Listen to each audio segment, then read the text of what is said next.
This is TechCrunch.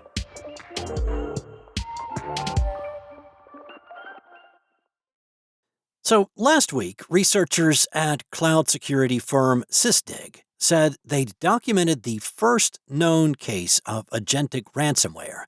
It was an extortion operation dubbed Jade Puffer, in which an AI agent, not a human, handled the technical execution of a real-world cyber attack from start to finish.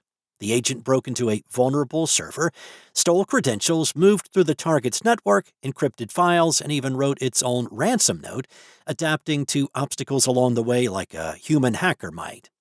Coverage of the operation described it as run without any human oversight, with no human at the keyboard. Well, that is not quite the full picture. In an interview on Monday with Cyberscoop, Sysdig's Michael Clark, the company's senior director of threat research, clarified that a human was still very much involved, just not in the technical execution.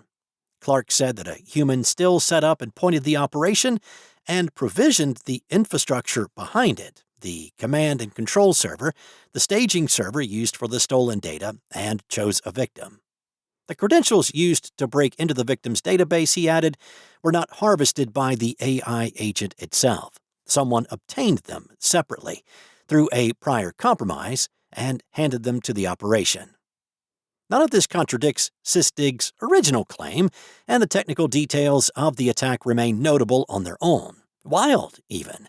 The agent got in through a known bug in Langflow, a popular open-source tool for building LLM apps, then moved on to a production MySQL server and exploited another known flaw to gain admin access. It encrypted over 1,300 configuration records, and not only left behind a ransom note that it wrote itself, but it left a Bitcoin address where the ransom could be sent.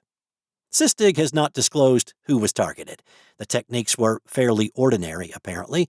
What stood out was the speed and transparency involved. The agent fixed a failed login in 31 seconds, narrating its own reasoning and natural language code comments the whole way. One detail that initially seemed to muddy the picture has since been clarified.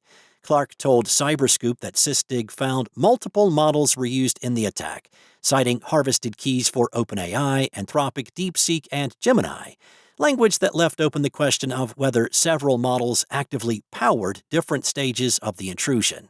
Asked to clarify, Clark told TechCrunch that those keys were simply part of what the agent stole, not evidence of what was driving it. He said via email, the agent swept the Langflow host for anything valuable, provider API keys, cloud credentials, cryptocurrency wallets, and database configs, and those provider keys were part of the loot. They are indicative of what the attacker considered worth taking, but they do not tell us which model was making the decisions. On the model actually running Jade Puffer, Clark said Sysdig was not able to identify the specific model driving the agent and has no visibility into its system prompt or configuration. Microsoft researcher Jeff McDonald's theory, offered on LinkedIn several days ago, is worth revisiting in that light.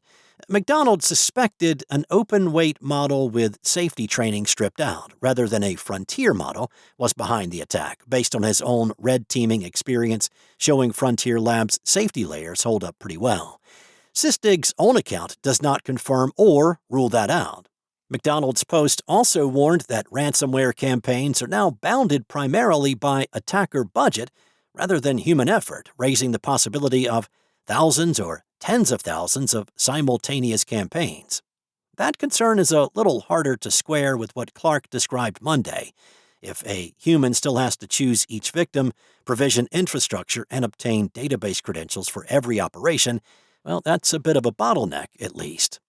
Either way, Clark told Cyberscoop, while Sysdig has not seen the same operation hit other victims yet, given how cheap it is to run an agent, he expects that to change. The U.S. Army has reportedly fixed 2 of its websites that had been defaced to display pro-Kurdish messages and to call out President Donald Trump, the latest case of hackers compromising systems run by the federal government in recent months.